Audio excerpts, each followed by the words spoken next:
إننا لفي خسر إلا الذين آمنوا وعملوا الصالحات وتواصوا بالحق وتواصوا بالصبر. اللهم لا علم لنا إلا ما علمتنا إنك أنت العليم الحكيم. اللهم وتب علينا إنك أنت التواب الرحيم. اللهم اجعل جمعنا هذا جمعا مرحوما والتفرق بعده تفرقا معصوما. اللهم ولا تدع فينا شقيا ولا محروما. In the name of Allah subhanahu wa ta'ala, the most compassionate, the most merciful, all praise and thanks are due to Him, and peace and blessings be upon His beloved Prophet Muhammad sallallahu alayhi wasallam. He who is guided by the will of Allah, no one can misguide him, and he who is misguided, no one can guide him except Allah subhanahu wa ta'ala. Alhamdulillah that we do bear witness that there is no God but Allah, and Muhammad is His messenger. Assalamu alaikum wa rahmatullahi wa barakatuh. By the will of Allah, inshallah, today's session and next session will be the last review sessions of chapter Al-Baqarah. Then we will start with Surah Al-Imran, inshallah, Bidnillah, the beginning of Al-Imran. Not next week, the week after, inshallah, by the will of Allah subhanahu wa ta'ala. Okay, today we will be dealing with verse 188. As I told you, I'm doing a review, picking and choosing what, at least from my point of view, I felt they have much more importance than other verses and context. Allah subhanahu wa ta'ala says in this ayah, وَلَا تَأْكُلُوا أَمْوَالَكُمْ بَيْنَكُمْ بِالْبَاطِلِ وَتُدْلُوا بِهَا إِلَى الْحُكَّامِ لِتَأْكُلُوا فَرِيقًا مِّنْ أَمْوَالِ النَّاسِ بِالْإِثْمِ وَأَنْتُمْ تَعْلَمُونَ. Literally, the ayah says, do not consume one another's wealth unjustly, nor deliberately bribe authorities in order to devour a portion of others' property, knowing that it is a sin. This is the translation of Mustafa Khattab. The translation of Father Sulaiman, and do not devour your wealths among yourselves by false means, nor throw it as bribes to the judges in order to devour part of other people's wealth illicitly while you know. This ayah is talking about the relation between wealth and authority. Wealth, power, authority. Subhanallah, 1400 years ago, Allah is telling us about like a human norm or a sunnah kawniyya, or basically Allah knows how the people they will be doing. So be careful not to be from them. Before I highlight the relation according to the Quran, consuming your wealth, give it a bribe to the judges, to the authorities, to the people of power, لِتَأْكُلُوا, to seize, okay? To consume other people's wealth unjustly. Wow. Does this ring a bell in your mind about our daily life now? Before I link the Quran with our daily life, I need to remind you with something. Quran is a constitution of humanity. Quran is not a book of beautiful recitation just, which means we enjoy listening to the beautiful sound and that's it. Close the file. No. This is a simple goals of the existence of the Quran. It's a very marginal. Allah subhanahu wa ta'ala in many verses, this is Furqan, Hidayah, guidance, and what? A distinction that distinguish between Haqq, truth, falsehood, batil. This is the main reason why the Quran came. It's a constitution that enables you, it gives you tools to realize, to understand, to judge, to know how to deal, what to say, what not to say, what to do, what not to do, how to analyze, how to judge, how to take a stance with or against, because it is guidance. So in light of this, and as I said, it's a constitution for life. And I have, subhanAllah, it happened with me a few days ago. I was in a discussion. This discussion led me or pushed me to go back about 20 years ago, in 2003, 2004, when I was teaching in Jordan University after I finished my PhD. So it happened that I used to give a special course with the title of Islamic Culture in English in Jordan University. The majority, they were non-Arabs and non-Muslims. Because Jordan University, it's like a hub there, back in that area. So we used to have an average 57 different nationalities. They come to take courses, 57 nationalities. And many of them, they come in the summer or they come just for one course as exchange courses. It happened, by the will of Allah, the majority of non-Arabs, non-Muslims who happened to be in my class, they were Americans. 20 years ago. And it happened by the will of Allah. It was the occupation of Iraq by Americans was still very fresh, 2003. So it was a very hot top issue all the time. You know, occupation of Iraq, it was not, I mean, maybe those who are in the age of the 20s, maybe they don't know what I'm talking about, but at least anyone above 40 remembers what I'm talking about. It was one of the biggest disasters, one of the biggest Arab Muslim countries. They were occupied and it literally destroyed. Anyway, so it was a hot issue. Hot issue, occupied by Americans, destroyed by Americans. Third of my students in my face, they are Americans. So the debate of Islam and Muslims, the debate of violence, the debate of the history of Islam, the debate of terrorism linked to Islam, and you know, this kind of discussion, because I'm very open to discussion. Now I'm teaching Islamic culture. What is Islam? What is culture? And I remember a very hot discussion once with one of the American students. He raised up his hand and he said, "Doctor, please, may I ask you a question?" I said, "Yes." I said, "Why it's the case that you Muslims are always troublemakers?" I said, "What do you mean by troublemakers?" He said, "Look, around the world, you always listen, watch, hear that always there are conflicts between Muslims and their governments," which is true. He said, you are always troublemakers. Wherever you go, Islamists, Muslims, practicing, wherever a group of Muslims want to practice their religion, always they are fighting with their regimes in their countries. While he was a Christian. He was an American white Christian. He said, "Why? Look at us, we Christians. We never had any kind of violence or any troubles in any country we are there."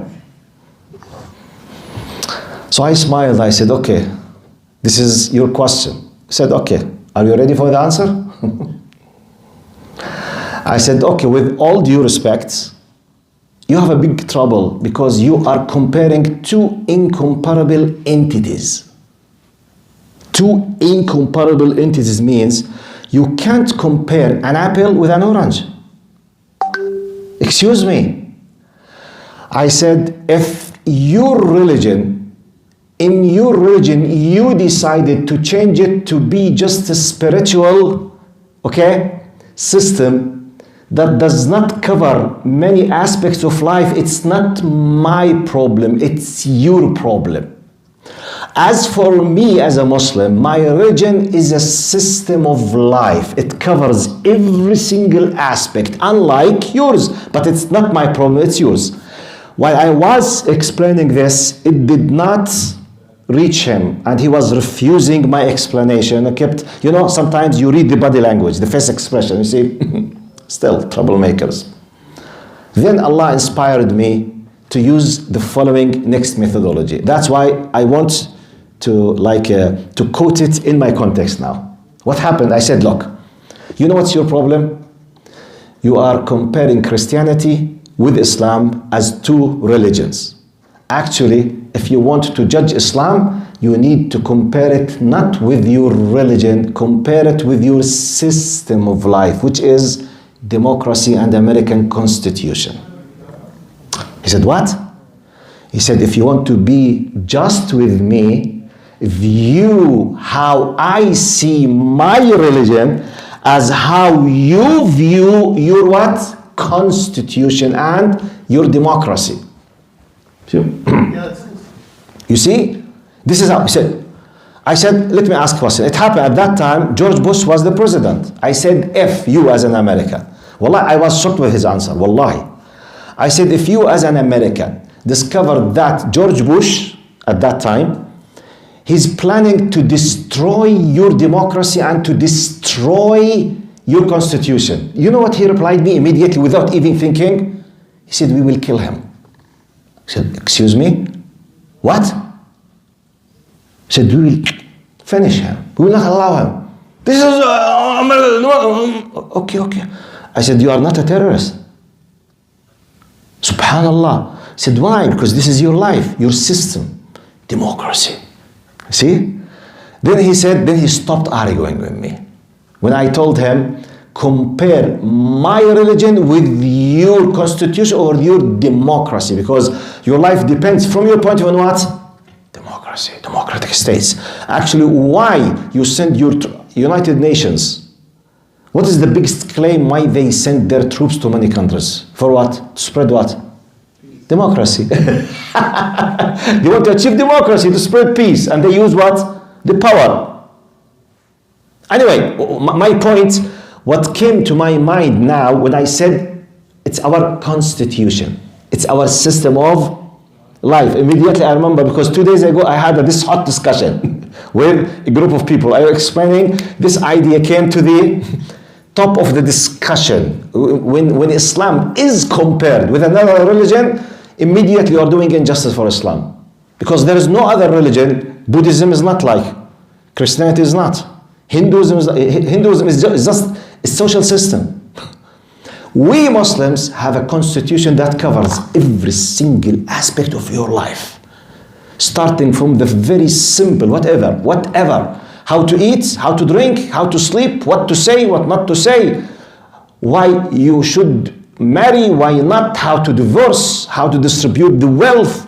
You know, the inheritance, your food, your clothing, your loyalty, what to say, what not to say, your friendship, your divorce, everything. International relations, everything is there. Plus, what comes as a subdivision of the Quran, which is the Sunnah. And then the explanation, which is the Islamic jurisprudence, which is the fiqh. This is our system of life. Why I put all of this introduction? So that in light of this, let's understand how Allah is warning us. From one angle, the Quran is explaining to us part of the human nature. When they are left to do what they want without any kind of opposing, this is what they will do. What is it? Which means لا تأكلوا أموالكم بينكم بالباطل. Do not consume one another's wealth unjustly. Which means people tend to do this by, you see, by default. So Allah is warning us, be careful. Do not consume one another's wealth unjustly, nor deliberately bribe authorities in order to devour a portion of others' property. وَتُدْلُوا بِهَا إِلَى الْحُكَّامِ. Which means, you people of wealth, part of your mentality that you seize the money of the people and you bribe people of power, so that people of power will use their power to protect your system and to put the laws to protect your wealth. Does this ring a bell? Insurance companies, for example. Banking system, for example. Are you with me? What happens? Just simple question. We people in Ontario, how billions we pay every year for the insurance companies for our cars, compared with Montreal, for example. See, this is a real example. We are living in it. 100, 10, 5 doubles, 3 doubles, 7 doubles sometimes. Why? The power of insurance companies on the government. Simply, direct. 1 + 1 = 2. No one is able to utter a single word. Why you pay $500 for a simple car? The whole car is just $10,000. You pay $500. Why? The same, go to Montreal, you pay $70. Who decide that I pay $500 for this nearly rubbish car? Why? Insurance companies. Who has the power now? Insurance companies. Why we are not able? Because of the power. Insurance are benefiting who? People in power. Why now the least of houses you can buy now is 1 million plus in our area? Why? Second largest piece of land on earth, which means we have billions and millions and millions of hectares. طب why it's very, why? Because you have restriction in a very restricted number of developers. Who decided that these are the only developers? The government. Why? Power, money. Very simple. By the way, second largest country on earth means a piece of land should be very cheap. You have land. I can understand, for example, if you are in Tokyo or in Japan or in Hong Kong, a piece of land could be equal to millions because there is no piece of land. If you go far away from home, 2 hours is cheap, it's nothing. But because there's a services here, it's monopoly by the developers. But this is what I'm saying. But if you, it's cheap. The land is cheap. It's very cheap. Out of Toronto. Can you go there? No services. Who decided not to send services? Yeah, I mean,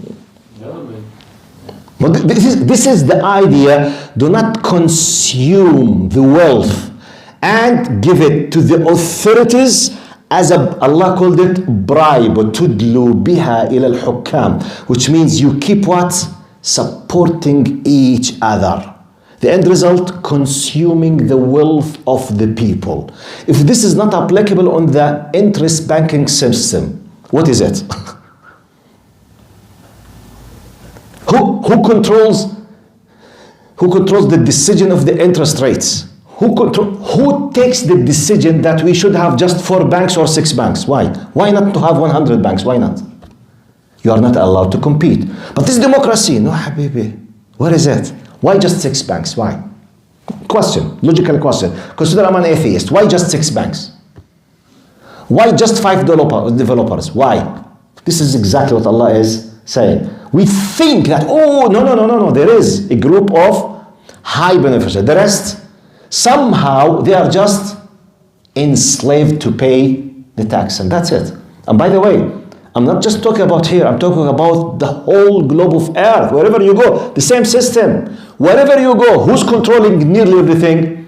Big companies and national companies, such as banks and insurance companies. It's an example. But this people of wealth, that's why when you go and read, ask ChatGPT, ask Mr. Google now. 2% of population on earth, they own 85% of wealth on earth. The rest, 98% of population, they own 15%. The distribution of wealth is horribly unjust. And this is the meaning of the ayah. It's a guidance. يعني, if we want to rule by Islam is going to be careful. You have, this is a constitution, main guide. وَلَا تُدْلُوا, do not consume one another's wealth unjustly, nor deliberately bribe authorities in order to devour a portion of other people's property, knowing that it is a sin. We realize, we understand. How we do know? Now, look now, one of the other examples that we are witnessing now, Mr. Trump and Elon Musk. What's this? Money and power. Collaboration. Money and power. Where is the average American in this equation? He does not have, he's somewhere else. Where is democracy? Democracy means money and power, period, that's it. Money and power, and that's it. That's why people in general, wallahi, they need to be connected with their Lord again. Because if the existence of Allah, God Almighty, disappears, this is what will happen. Already we are living part of it. Already. So this is the most important message of this ayah. Now, when I was preparing, I quoted another ayah, contains about, not from chapter albaqarah, from another surah, but just to have the full meaning of the relation between people of power and people of wealth from Quranic perspective. Look what Allah says, or how He's describing it in another chapter. Bismillah ar-Rahman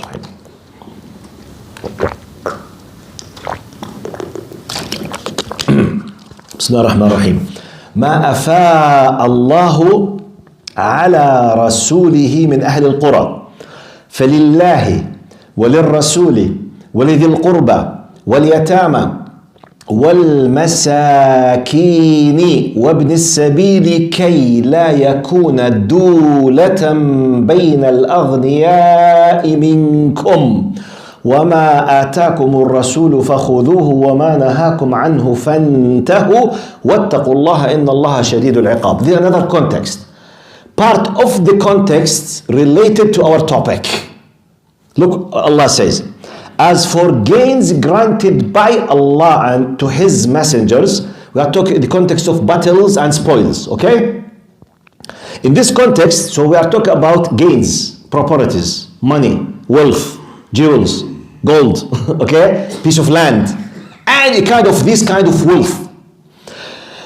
As for gains granted by Allah to His messenger from the people of other lands, they are for Allah and the messenger, his close relatives, orphans, the poor, and the needy travelers, so that the wealth, look, Allah is saying, be careful. When you, people of power from Islamic perspective, have the money, distribute it justly. Consider orphans, people in need, weak, widows, which means design this system to protect and secure all of these vulnerable categories. But why Allah is asking the people of power in the Islamic existence to do this? قال, so that wealth may not merely circulate among you rich. If you do not do this, money will keep circulating among what? The rich. Just the rich. The rest on the margin, just paying the interest, and that's it. The money will be circulating. Wallahi, I mean, subhanallah, just in this context, how rich, if there are no regulations to stop their power, always will become richer. That's why, look to any one of these big, huge companies now, for example, you will be amazed to know that they are part of 5, 6, 7 companies. You know all of them, but you don't know that they are owned by one entity. I was shocked the other day, for example. I have no idea, just for example. ESO gas stations. The same owner who owns them owns what? Shoppers Drug Mart and President Choice and شو اسم السوبر ماركت اسمه زي مش لونغوس الثاني هذا لوبلوز. يس جزاك الله خير. لوبلوز, Shoppers Drug Mart, ASOS, and another one or two, I forgot them. All of them, they are one company. Then you will discover, like for example, cars in America. You will see, for example, Dodge, Chrysler, Jeep, I don't know, Oldsmobile, all of them, they are one company. So they started one, they became 2, 3, 4, 5, 6, 7, 8, 9, 10. As if what they are in, at the end they are just one company. How many of you know that Kia Motors and Hyundai, they are one company?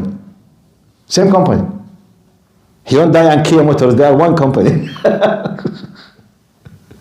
You see, which means, the defaults. I have a lot of money, I can invest, I can decide, I can take risk. The poor people, they don't have the option aslan to think to do something. They will stay in their places unless those whom enabled by Allah to have the power, in our language now the government, put the regulation to protect the needy and not to let the money keep circulating among them. By laws, by enforcing the law. Final example. Who's paying tax in all the Wests? Simple, humble, I'm talking about the percentage, not the numbers now. Who's paying more? The simple, humble, average people or multimillionaires? Who's paying more tax? Poor people, wallahi. Wallahi. If you own now, for example, in Canada, if your salary is less than, for example, 86,000 a year,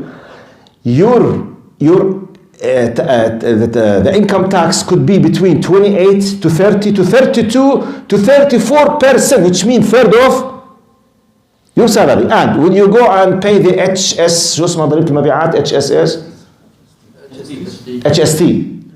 Okay, the end result when you pay all the tax, you will end up paying around 45 to 50% of your income, which is aslan just 75 or 80,000 percent, which the whole year you will be enjoying how 40 to 40 something. Divide on 12, you are using 3,000. طيب. If a rich company who, for example, gains billions, what is the percentage of, as a company now they pay? 13%, 12%, 9%. When you put the expenses, which is part of the commercial system, they might end up paying 7 or 6 or 3 or 2%. I as an individual, with my limitations, I pay 48%. He, as a company with millions of gains, he end up paying less than 10%. What is this? Who put this law? Is this Quran? Why? If I pay 40 out of 80, why he does not pay 5 millions out of 10 millions? Have you ever heard a company gain 10 millions, they pay 5 millions? It's impossible. But who designed the laws? People of money, rich people, people of power. Who decide? MPs, legislative, that's it. Who pushes and helps MPs to be in the parliament? People of money. Who keeps the people of money having their richness? The laws. Who decide the laws? The politicians. Who support the politicians? People of money. And we lay people watching, yes, طبعا. Just watching. Oh, that's they ping pong. Just, oh, he won. What about you? Nothing. Go to hell. By the way, this is an international human, let's say, system. Al-Quran is describing it. He's saying, if you want to be a believer, be careful. Subhanallah. I just wanted to, okay, I'm not expert in international finance. I'm not expert in these big economies. I'm just telling you about what the Quran is guiding as a constitution humanity. When you read it, we say, wow, 1400 years ago. Because you know, some people, unfortunately, those who do not believe in Quran and Islam, they think that Muhammad ﷺ is the one who composed this Quran. How come? How come? Who realized that this will happen? Now, as if the Quran is describing exactly what's happening now. Subhanallah. This is the most important message of today. Now, another ayah, because when I prepared, subhanallah, I collected all the verses that talks about consuming the wealth. يأكلون. And look, Allah used the word يأكل, literally means eat.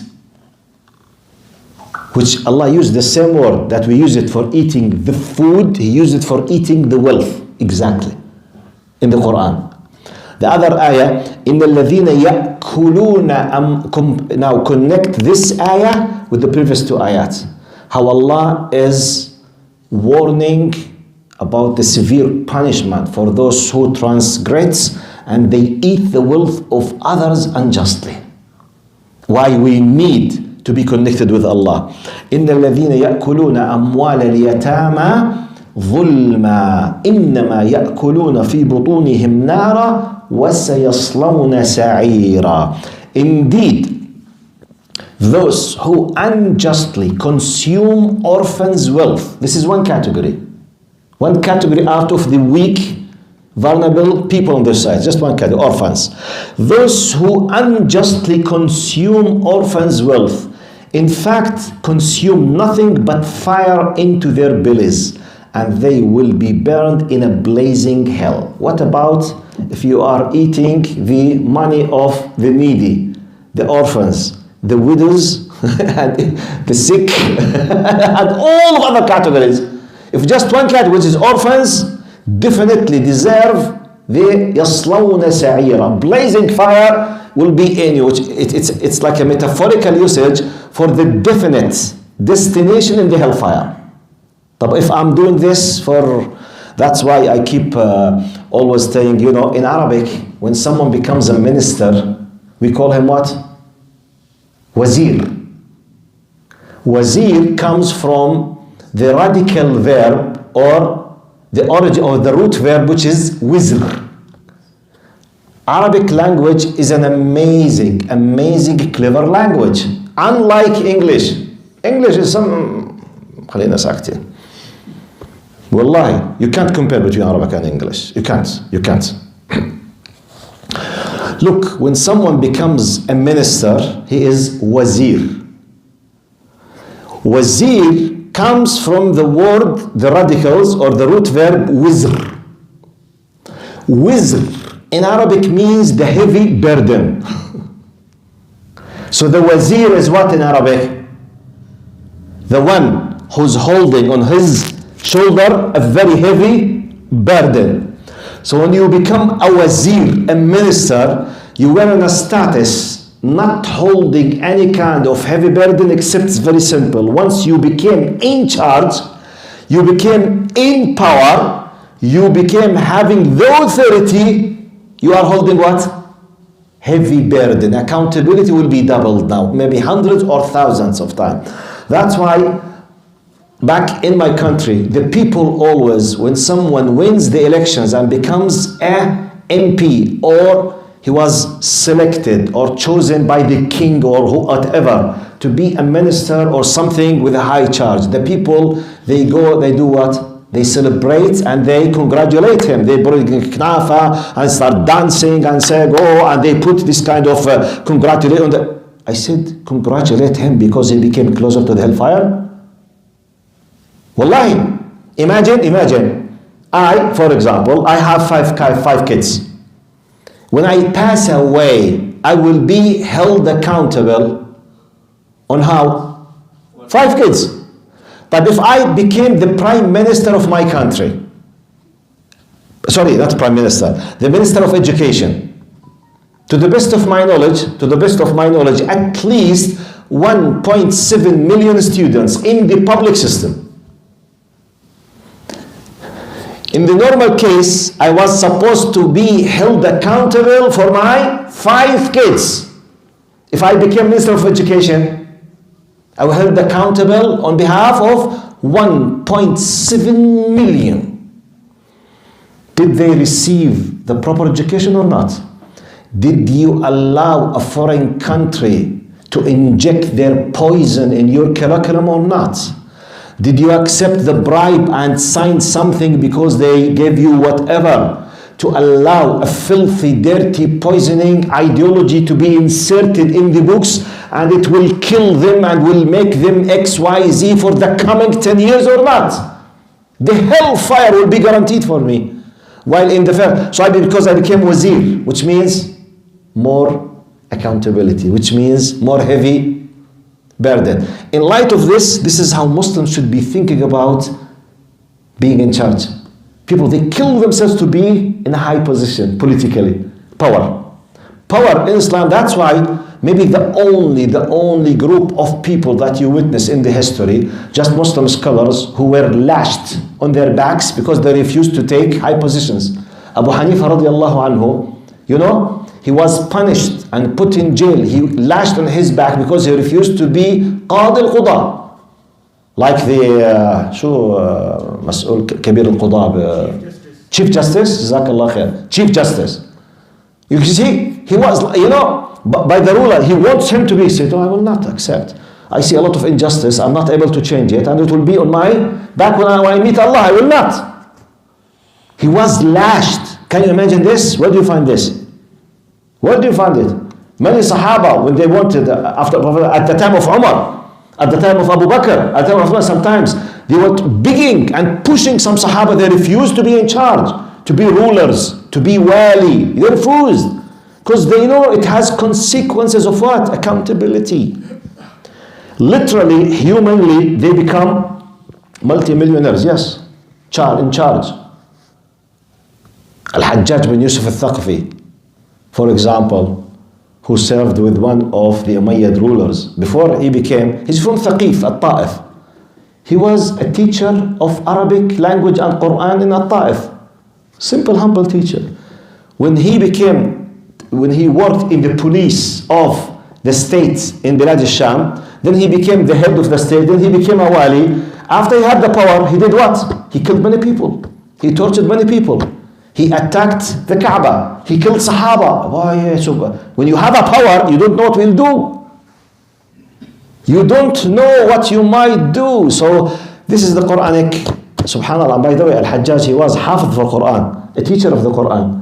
Once he reached the power, many things changed.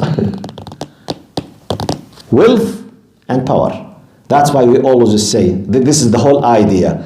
كي لا يكون دولة بين الأغنياء منكم. So be careful not to let the money be circulated among the rich. And this is exactly what we are suffering now, subhanallah. 2% of population on earth owns 85% of wealth. Wow, 85% of wealth. Can you imagine that? Subhanallah. One of the funny things, I was listening to financial economic analyst yesterday. Just yesterday. You know, it's completely outside, but just related somehow. UK, Britain, Great Britain, Great Britain. Great Britain, now they are suffering when they decided to leave the Brexit out of arrogance. They don't want to be with the European Union. They thought that they must be independent. So they started suffering financially. Okay? Because of that, they decided to raise the tax. And they put more restricted conditions on millionaires. Guess, the last 2 years, how many multi-millionaires they left the UK officially? From an economic analyst yesterday I was listening. Left the UK. I mean, the definition of a multi-millionaire, anyone who owns 1 million, dollar and above. It could be 10 million, it could be 2 billion, it could be 1 million. 8,000. Multi-millionaire. In less than 2 years. Starting from 2024. 26,000 multi-millionaire. Left. 26,000 multi-millionaire. Now, the funny things, most number one destination for them was what? Dubai. UAE. Then the island of Monaco. Which I said to myself, they have 26,000 multi-millionaire, and they are part of the multi-millionaires. Where are this money? And by the way, just how many millionaires in Toronto? In Toronto, I have no idea, but I believe thousands, definitely thousands, definitely. Pick a number. Just in Toronto or Ontario? GTA. Toronto. GTA. What's the number? I'm expecting around 12,000. 250,000. 250. Millionaire. Quarter million multi-millionaire. 2004 was 118,000. Now it's 250,000 in GTA. Millionaire. But about circulation, the wealth among the rich people. The richest country on earth is the United States. The national income in the United States is 28.1 trillion a year. Second richest country is China, 18 point something trillion. Okay? Third, who knows? Russia. Who knows? Not Saudi, Russia. Singapore. India. No. Canada number 8 or 6 or 7. Singapore. No. Saudi. UAE. No. Germany. The funny things, 4 point something trillion. 28 United States. 18 China. Germany number 3. Guess who is number 6? Canada. No. Qatar. No. the state of California if they have the independence? Are you with me? I'm just giving you, the amount of money. طيب, why I mentioned the United States? United States